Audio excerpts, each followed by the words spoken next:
Hello everyone, welcome to SLNS IAS Academy's current affairs classes. So let us see all the important topics in the current affairs and discuss in detail the facts and analysis about it, so that will be very much helpful for our competitive exam preparation. Okay, so the first important topic here we have the PM CARES Fund. Okay, so what is PM CARES Fund? It is something related to money, right? So the Pradhana Mantri or the Prime Minister's Citizen Assistance Relief in Emergency Situations Fund, which was set up in the March 2020. So whenever we remember 2020, we generally remember the COVID-19 pandemic. So to tackle the toughness created by the COVID-19 pandemic, we have introduced this fund. Okay, so what is it? Is it a part of the government assistance? No, it is registered under the Public Charitable Trust. What is Public Charitable Trust? It is a non-profitable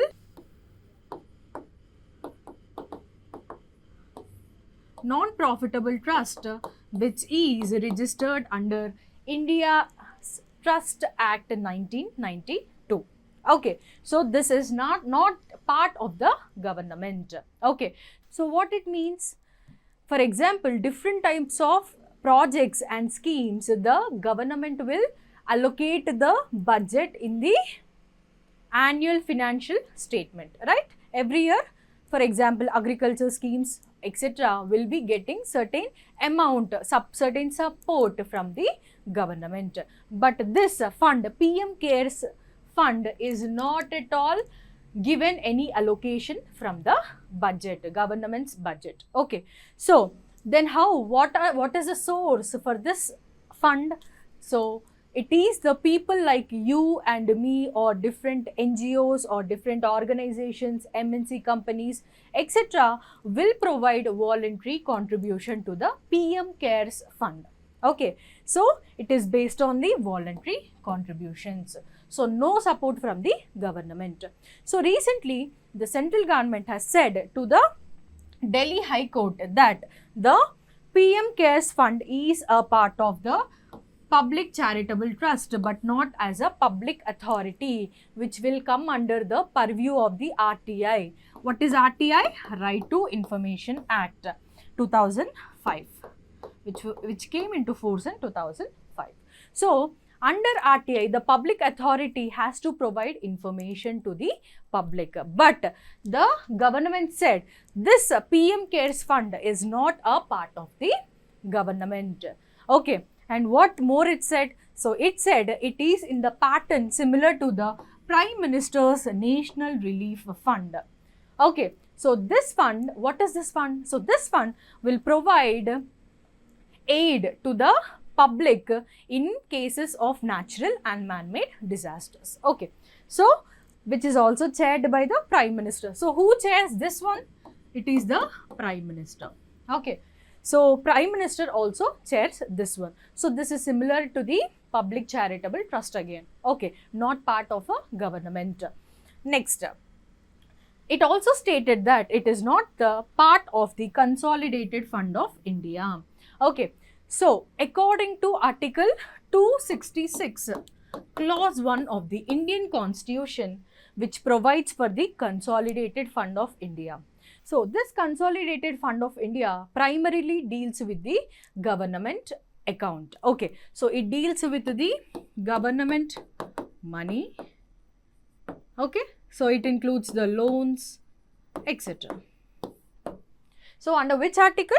266 clause 1 of the Indian Constitution. So this is something you have to remember about the PM CARES Fund, which really played a crucial role during the COVID pandemic.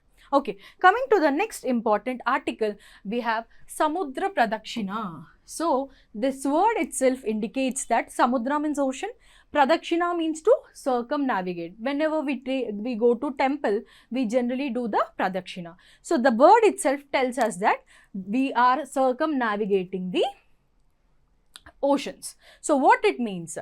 Why is it important? So let us see the important details. So it is the first ever all-woman tri-service circumnavigation expedition. Okay, so why is it important? It is the first ever all-woman tri-service. See, in military, we have 3 different types of services. So number 1, we have the army. Number 2, we have the Air Force. Number 3, we have the Navy. So these 3 are the tri-services of military.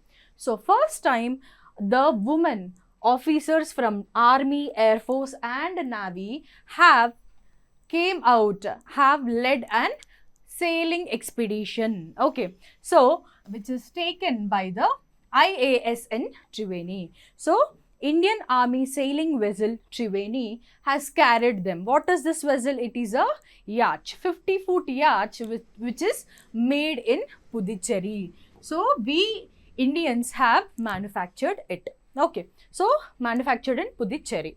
Okay, so it included 10 women officers from these 3 services which led by the Lieutenant Colonel Anuja Varudkar. Okay, next important one is this expedition is planned for 9 months which covers around 26,000 nautical miles. So 1 nautical mile is equal to 1.85 kilometer. So during their circumnavigation expedition, the crew will be crossing the equator twice and also they will touch all the important places like these. Okay. Next, earlier to this, there are another important circumnavigations like the Navika Sagar Parikrama 2, which is taken place in the 2024-25. So this is the first all-woman navy circumnavigation on the Tarini. The INSV Tarini vehicle has carried this program. And the second important one is the Navika Sagar Parikrama 2 in 2024-25, which is the second successful all-woman naval circumnavigation, again which is taken by the INSV Tarini. Then what is the difference? This is the all-woman crew from the Navy. But whereas the Samudra Pradakshina is taken place by the women officers of these 3 tri-services. So that is the primary difference between this one, these 2 and the present expedition. Okay. So next important article is related to the red ivy plant. Okay. So this plant is locally called as Murikuti pacha, or the scientific name is called as Strobilanthes alternata. Okay, so this is the scientific name and the local name. So what is the family it belongs to? So the red ivy belongs to Acanthaceae family. Okay, so how the pronunciation may differ. So that is the family name. So whenever you are reading about any essential plant, you need to remember the local name, the scientific name and the family it belongs to. Okay. So the next important fact we have to remember about the red ivy plant is the growth of the plant. So where is it found? So it is found in the tropical areas including India. So what is tropical area basically? So this is the globe. So this is the equator, which we call it as 0 degree latitude, and here we have the 23.5 north latitude, 23.5 south latitude. So this is Tropic of Cancer, this is Tropic of Capricorn. So the region which is lying between the Tropic of Cancer to the Tropic of Capricorn is primarily called as the tropical regions. So this red ivy plant is grown in this particular belt, okay, including India. Okay, next up. So what is the speciality? Why we are studying about the red ivy plant? It is because it is used for the treating of cuts and the wounds. So for healing of the cuts and wounds, this plant is traditionally used in the medicines. Okay, so now what the scientists or the researchers have done, So they have used the red ivy plant nanomaterials. So the scientists have prepared a wound healing pad. So that wound healing pad is made up of the nanomaterials. So what is nano? So the numerical value of nano is 10 to the power of minus 9. So whenever the material size is very less, whenever it is very small, that is in the numerical values of the nanometer, that is 10 to the power of minus 9, those materials, those size or those dimensions are called as nanomaterials. So this material is primarily very minute in dimension. Okay, so they made a pad which is of the nano size. Okay, so which includes the red ivy plant, isolated the actioside, so which is a natural bioactive compound which helps in the healing of the wounds. So from this plant they have taken the actioside, they isolated the actiosides and they made a healing pad. Okay, so this healing pad will heal the cuts and wounds very rapidly. Okay, so this is some important news you have to remember about the red ivy plant. You have to remember the local name, scientific name, family, and the purpose and the area of occurrence. So where does we found? In the tropical areas. Okay, so which component is used? Actioside, a natural bioactive compound which will heal the wounds. So these are the important points you have to remember about a red ivy plant. So next important article you have to remember about is the Tehri Lake. So the Tehri Lake is located at the Tehri Garhwal district of the Uttarakhand. So in which state? Uttarakhand, we have the Tehri Garhwal district where the Tehri Lake is found. So how is it found? Is it a natural lake or an artificial lake? So it is an artificial lake which is caused by the dam, Tehri Dam. Okay, so this artificial lake is caused by the Tehri Dam. So because of the construction of this dam, a artificial reservoir has been formed and it stores the water. So this is called as Tehri Dam. So it is formed on which river? That is also very important. That is the Bhagirathi river. River Bhagirathi. Okay. So in Hindu mythology also river Bhagirathi is very important. So what do you remember when you listen to this word river Bhagirathi? So river Bhagirathi plus river Alkananda together will form as the river Ganges. So this is very important. So what is the origin of the river Bhagirathi? So it is the Gaimukh glacier at the foot of the Gangotri glacier.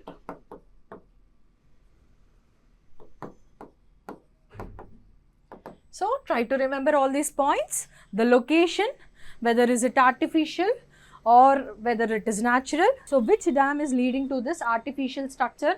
That is a dam, and the river Bhagirathi and Alkananda will join and will make the river Ganges, will form the river Ganges and the origin.